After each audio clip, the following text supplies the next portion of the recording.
students, welcome in our new topic, development of embryo and sporophyte. In the previous video, we have discussed about the fertilization and forming of the zygote. In this video, we will discuss about the how will be the zygote go into the division and how will be it develop.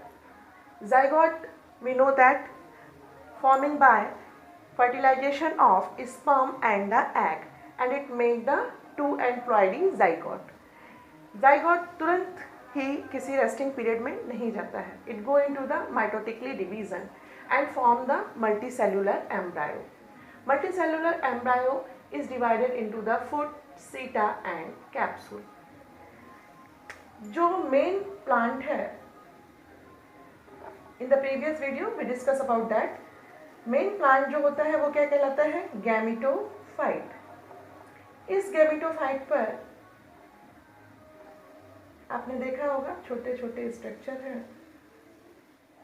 ये कहलाता है foot, जो gametophyte से attach है. उसके थोड़ा सा ऊपर seta and very small bud like structure is known as the capsule.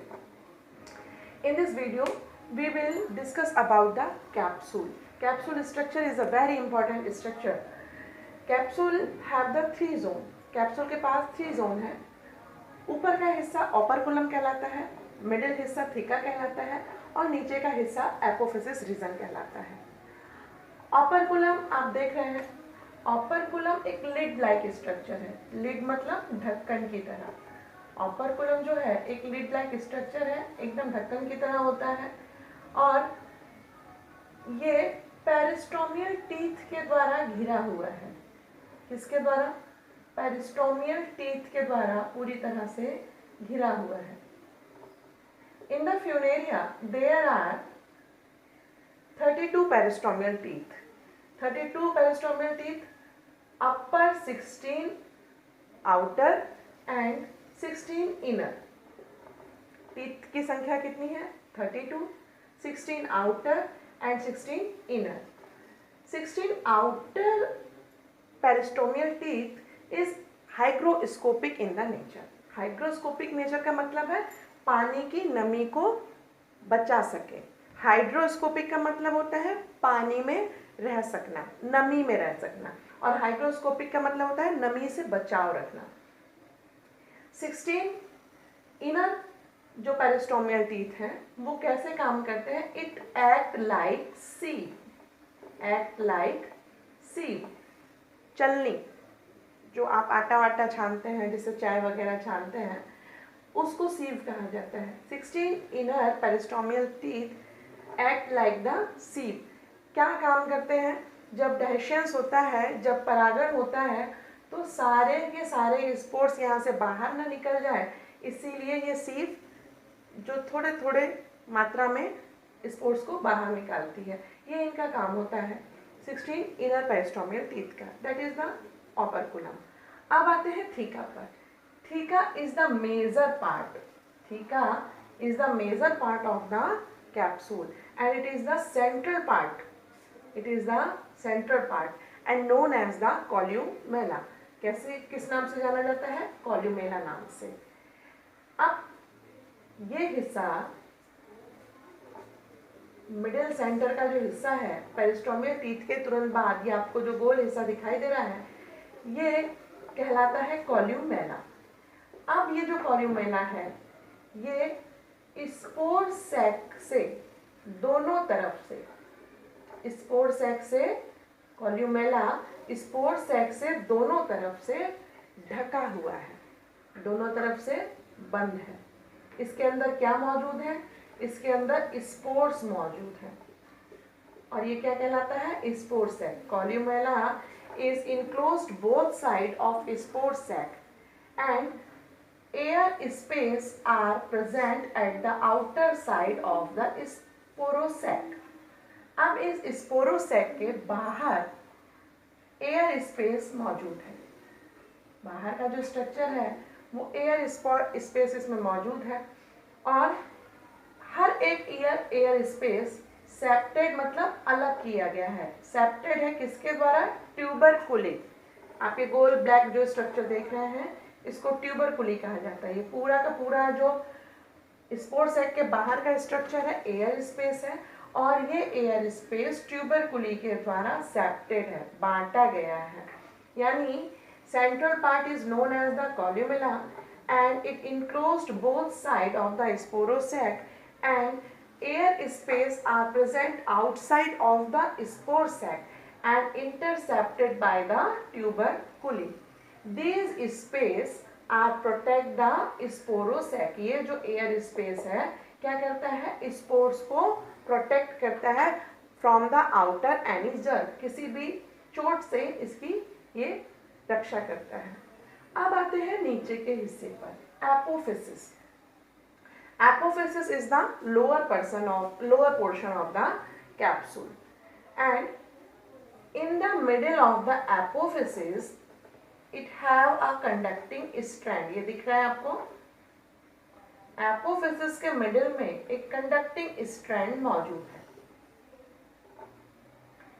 It have the narrow cells, conducting strand have the narrow cells, and in the apophysis there is also present the stomata, in the epidermis layer of the apophysis. In the epidermis layer of the apophysis there is present stomata, and apophysis region have the chlorophyll and it is look like the green color because this region is the chlorophyllous region. अब ये जो पूरा sporophyte बनकर के तैयार है, it is dependent upon the gametophyte. Sporophyte किसी भी हालत में इस गैमेटोफाइट पर ही निर्भर करेगा। अब इनका डाइजेशन कैसे होता है, कैसे ये बाहर की तरफ इनके स्पोर्स निकल करके आते हैं।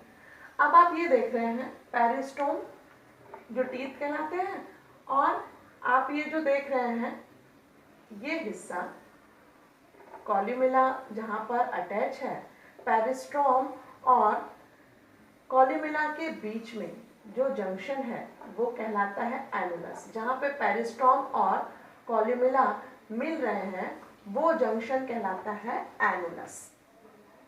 पेरिस्टोम और कॉल्यूमेला के बीच का जो जंक्शन है वो एनुलस कहलाता है, और पेरिस्टोम और एनुलस के बीच का जो कनेक्शन है, इसके बीच में जो कनेक्शन है उसको कहा जाता है rim. Junction of the operculum with the theca is known as the annulus, and annulus is connected by the peristome with the rim. Nature कैसा है इसका, हाइग्रोस्कोपिक नेचर है। In the dry weather it shrink and have a pressure on the peristomial teeth. जो बाहर के पेरिस्टोमियल teeth है, अंदर वाले टीथ पर दबाव डालेंगे। जब ड्राई वेदर आएगा तो ये सिकुड़ना शुरू कर देंगे, और प्रेशर किस पर पड़ेगा, आउटर पेरिस्टोमियल टीथ का प्रेशर इनर पेरिस्टोमियल टीथ पर पड़ता है, जिससे क्या होता है जो पेरिस्टोमियल और एनुलस के बीच में रिम है वो ब्रेक हो जाती है, टूट जाती है, और ये जो स्पोर्स है वो यहाँ से रिलीज होना शुरू हो जाते हैं। सारे के सारे एक साथ रिलीज ना हो, इसीलिए यहाँ पर जो इनर पेरिस्टोमियल टीथ है वो सीव लाइक स्ट्रक्चर की तरह काम करता है, उसमें से थोड़े थोड़े स्पोर्स निकल करके बाहर आना शुरू हो जाते हैं, और जैसे जैसे स्पोर्स बाहर निकलते जाते हैं ओपर्कुलम ड्रॉप ऑफ होना शुरू हो जाता है। जैसे ही स्पोर्स बाहर निकलेंगे operculum will be dropped off. This phenomena is known as the xerochasy. कौन सा, hygroscopic nature, and in the dry weather operculum will be dry and shrink, putting a pressure on the rim. It break and spore will be released. Operculum also will be dropped off, and this phenomenon is known as the जीरोचेसी। अब यहाँ से जो spores निकल करके बाहर आ गए at the temperature of 30 degree centigrade and in the period of 12 to 24 hours it will be 100% maybe germinate। 30 degree centigrade का temperature मिल जाए और 24 आवर के बीचों बीच में इनको इनके लायक जो फेवरेबल कंडीशन हो वो मिल जाए तो ये 100% जर्मिनेट कर देते हैं। अब आते हैं इनके इकोनॉमिक इम्पोर्टेंस पर। इकोनॉमिक इम्पोर्टेंस क्या है? सॉइल इरोजन होने से बचाता है, सॉइल इरोजन होने से बचाता है। और हार्बीवोरस मैमल्स के लिए एज ए फूड ये प्रिजर्व रहता है। हार्बीवोरस मैमल्स के लिए ये फूड की तरह काम करता है। और जो ड्राई स्फैग्नम है, ड्राई स्फैग्नम किसकी तरह काम करती है? फ्यूल की तरह काम करती है। And dried sphagnum has a great water holding capacity, पानी को अपने आप से पार नहीं होने देती है। इसीलिए पैकिंग के टाइम पर जो वेजिटेबल्स, फ्रूट, फ्लावर्स वगैरह बाहर जाते हैं शिप में, वहाँ पर इस स्फैग्नम की पैकिंग की जाती है ताकि इसके अंदर पानी ना चला जाए। This is all about the Funaria and its development of embryo and sporophyte.